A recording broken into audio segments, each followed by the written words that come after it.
मित्रों नमस्कार। Parameter of law के इस चैनल में मैं आपका मित्र रिटायर्ड जज अशोक शर्मा आपका हार्टली वेलकम करता हूं। आज मैं ट्रांसफर ऑफ प्रॉपर्टी एक्ट के सेक्शन 52 लिस्ट पेंडेंस के बारे में बताने जा रहा हूं।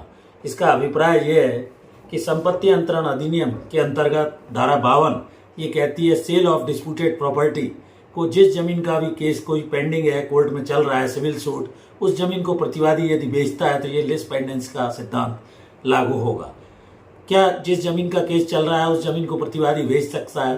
ये एक महत्वपूर्ण इशू है।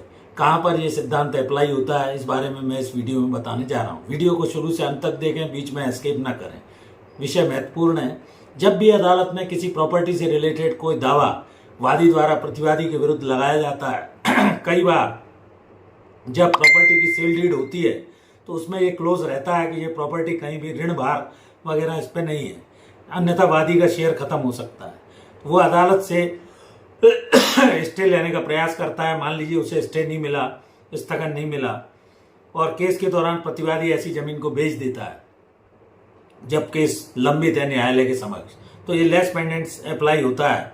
ऋण भार से मुक्ति का क्लॉज हर सेल डीड में या विक्रय पत्र में बेचने वाले के द्वारा लिखा जाता है और खरीदने उस सेल डीड में दोनों के हस्ताक्षर होते हैं। सेल डीड में ये क्लॉज मेंशन अवश्य रहता है।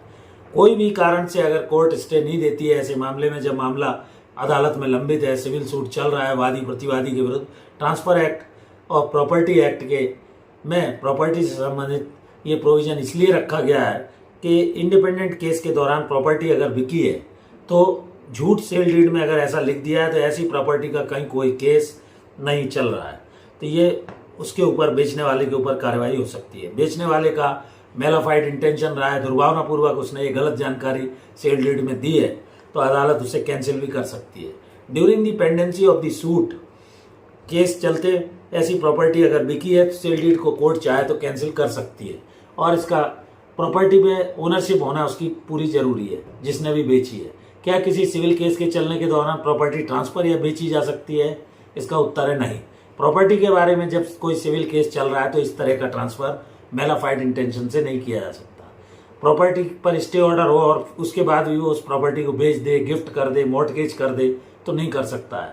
तो ये कंटेम्प्ट ऑफ कोर्ट या न्यायालय की अवमानना के अंतर्गत आता है। दूसरा, पार्टीज ने कोई कॉलिजन या मिलीभगत करके अगर ऐसा कर लिया है, केस चलने के दौरान बेच दिया है, ट्रांसफर कर दिया है, तो वो भी ऐसा कोर्ट की शर्तों के अधीन ही कर सकेगा।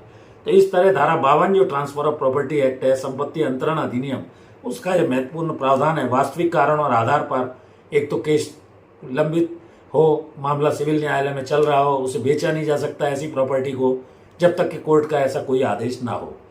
प्रॉपर्टी का ट्रांसफर अगर वो गलत तरीके से कॉलिजन में कर देते हैं और कोर्ट केस चलने के दौरान ट्रांसफर पर रोक है, ऐसा माननीय सर्वोच्च न्यायालय ने एक 2019 का मामला था मधुकर निवृत्ति जगताप वर्सेस श्रीमती प्रमिला बाई का।